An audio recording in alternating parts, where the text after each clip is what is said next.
आशा करता हूं आप सब बहुत अच्छे होंगे। मेरा नाम है सिद्धांत अग्निहोत्री। स्टडी ग्लोब्स पे आपका बहुत बहुत स्वागत है। दोस्तों, एनआईए ने एक डोजियर प्रिपेयर किया है। उसमें यह बताया है कि किस तरीके से चाइना जो है वो आतंकवाद का साथ दे रहा है, किस तरीके से चाइना ने आतंकवादियों को बचाया है। यूनाइटेड नेशंस एक फेल्ड ऑर्गेनाइजेशन है, डिस्क्रिमिनेटरी है, परमानेंट 5 जो है इनका फैसला लेते हैं। अब आप एक बात बताइए, आतंकवाद के मुद्दे पर तो सबको साथ में होना चाहिए, इसमें तो कोई दो राय नहीं है ना। लेकिन चाइना नहीं है। चाइना इन आतंकियों को सपोर्ट करता है क्योंकि इसके इंटरेस्ट में है। और कल चाइना का एक व्हाइट पेपर पे मैंने लेक्चर लिया था शी जिनपिंग कि वो किस तरीके से एक डिक्टेटरशिप चला रहा है और अथॉरिटेरियन रिजीम अभी चाइना में बहुत लंबे समय तक रहेगी। तो चाइना ने पाकिस्तान के 5 आतंकी, मोस्ट वांटेड आतंकियों को ब्लॉक किया। यूनाइटेड नेशन की लिस्ट में अगर आप एक बार शामिल हो गए तो पूरी दुनिया की नजर में आप आ जाओगे।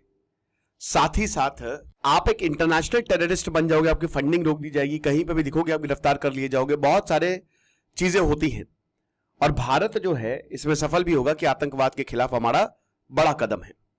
लेकिन पाकिस्तान कभी मानता नहीं है। पाकिस्तान आतंकवाद फैलाता है और चाइना उसको सपोर्ट करता है। चाइना की इस पैकिंग से पाकिस्तान इतना उड़ रहा है। बात करेंगे लेकिन 175 days hard challenge to quit porn addiction. इस पे 175 टेक्निक्स है। 100 डेज और 75 डेज को हमने कंबाइन किया। रिकॉर्डेड कोर्स है, अभी 800 रुपए का मिल रहा है, सेल चल रही है। क्विट 60 कूपन कोड आप यूज करें, डिस्क्रिप्शन कमेंट बॉक्स में लिंक है। 1 साल की वैलिडिटी है। तो चाइना ने यूनाइटेड नेशन सिक्योरिटी काउंसिल का प्रपोजल जो है वो ब्लॉक किया था, जिसमें भारत ये कह रहा था कि लश्कर ए तैयबा और जैश ए मोहम्मद के 5 आतंकियों को हम ग्लोबल टेररिस्ट डेजिग्नेट करेंगे कि ये इतने खतरनाक है, इनको कहीं पे भी मिले इनको ठोक दो। लेकिन भारत ने ये भी बोला था, जो टीआरएफ, ये बहुत पहले ही देखिए, अगर द रेजिस्टेंस फोर्स फ्रंट को, जो कि लश्कर का है, लश्कर ने इसको बनाया है 2019 में 370 खत्म होने के बाद, क्योंकि लश्कर का ये मानना था कि अब हम ऐसा करेंगे ना कि जो भारत में एंटी इंडिया लोग हैं या पूरी दुनिया में जो फासिस्ट हैं, जो एक्सट्रीम लेफ्टिस्ट हैं, उनको भी हम साथ में लेंगे, है ना। द रेजिस्टेंस फ्रंट, इसमें हम कोई इस्लामिक नाम नहीं जोड़ेंगे। तो ये एक नए तरीके का जिहाद इन्होंने छेड़ा था।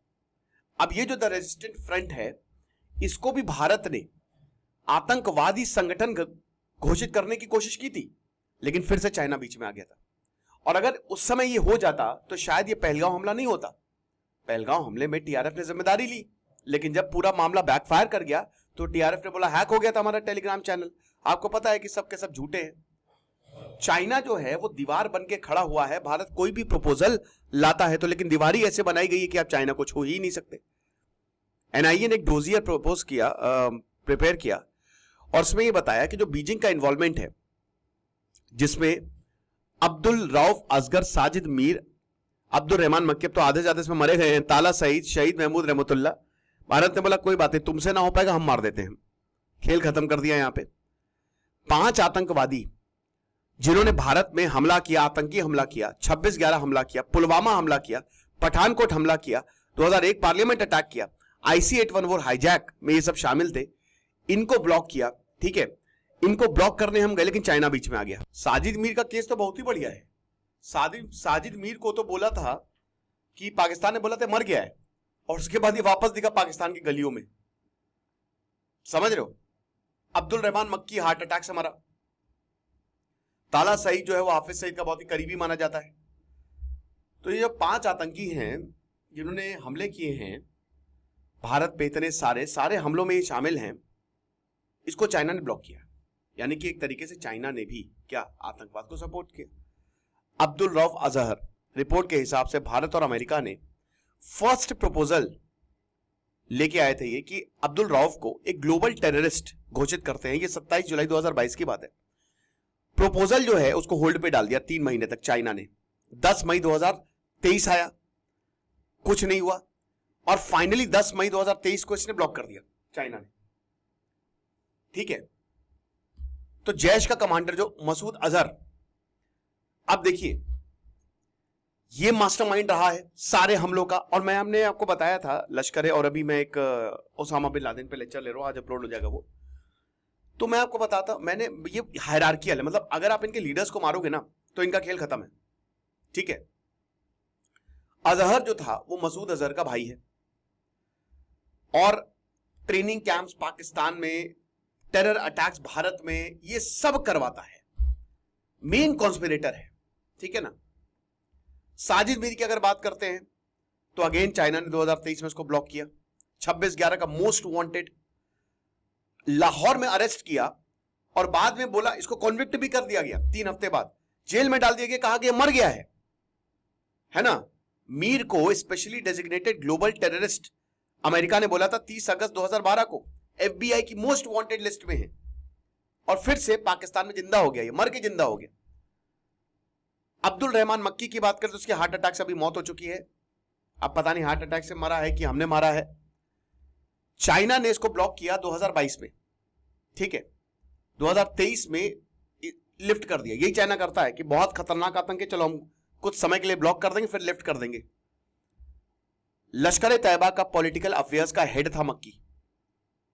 रिपोर्ट ने यह बोला कि पाकिस्तान ने कहा यूनाइटेड नेशन, क्योंकि मक्की तो मर गया है वही, लेकिन फंड्स इकट्ठा कर रहा था लश्कर तैयबा के लिए। ताला सईद, अगेन भारत और अमेरिका साथ में है। हाफिज सईद का बेटा ताला सईद, चाइना ने 2022 में इसको भी ब्लॉक कर दिया कि ना, ये कैसे आतंकवादी होता है, ये तो बहुत ही अच्छा आदमी है, महान आदमी है। 50 साल का, recruitment, fund collection, planning, attacks जो भारत पे करवाता है। अफगानिस्तान में इंडियन जो भारत ने इतने सारे प्रोजेक्ट चलाए उन पे हमला करवाता है। शाहिद महमूद रहमतुल्लाह, ये डेप्यूटी चीफ है। फलाए इंसानियत फाउंडेशन, बहुत ही इंपॉर्टेंट, FIF LET का ये ऑर्गेनाइजेशन है। ये क्या कर रहा है, ये 1980 से एक्टिव है और इसमें ये पीपल टू पीपल कॉन्टैक्ट बनाता है। ये भारत के लोगों को रिक्रूट करता है, उनको स्पाई बनाता है। ये एसेट को नर्चर करता है ISI की मदद से, समझ रहे हो। और ये ऐसे लोगों को कि जो पाकिस्तान के प्रेमी हैं, भारत में रहेंगे लेकिन पाकिस्तान का गुण गाएंगे, भारत के हमला करेंगे, भारत की आइडियोलॉजी पे हमला करेंगे।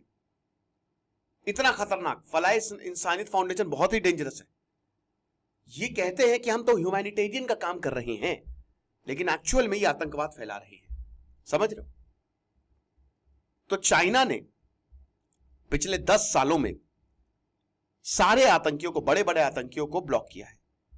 मसूद अजहर से लेकर, मक्की से लेकर, अब्दुल रऊफ असगर से लेकर साजिद मीर तक, सबको, ठीक है। भारत ने TRF को ब्लॉक करने के लिए 3 सबमिशन दिए। पहला दिसंबर 2023 में, फिर एक डिटेल्ड सबमिशन दिया प्रॉपर रिपोर्ट के साथ मई 2024 में, और फिर दिसंबर 2024 में, और अभी फरवरी 2025 में भी रिपोर्ट फाइल की गई है। चाइना ने सारे प्रपोजल्स को ब्लॉक कर दिया। आपको गुस्सा नहीं आ रहा है? इसका मतलब आप समझ रहे हैं, आप कुछ भी कर लो यूनाइटेड नेशन में, चाइना खड़ा रहेगा, लेकिन फिर भी हम अपनी कोशिशें नहीं छोड़ेंगे, क्योंकि हमको चाइना से मतलब नहीं है। हमको इससे भी मतलब नहीं है कि तुम ब्लॉक करोगे नहीं करोगे, वैसे भी हम उसको निपटा देंगे। अननोन हमारे लोकप्रिय गनमैन वैसे भी उनकी ऐसी की तैसी कर देंगे, लेकिन मतलब यह है कि पूरी दुनिया समझे कि यह आतंकवादी है। हमको दुनिया को दिखाना है, यह हाईलाइट करना है। वक्त आ गया है दोस्तों कि अब भारत भी एक नैरेटिव वॉर छेड़े और इस नैरेटिव वॉर को हम जीते।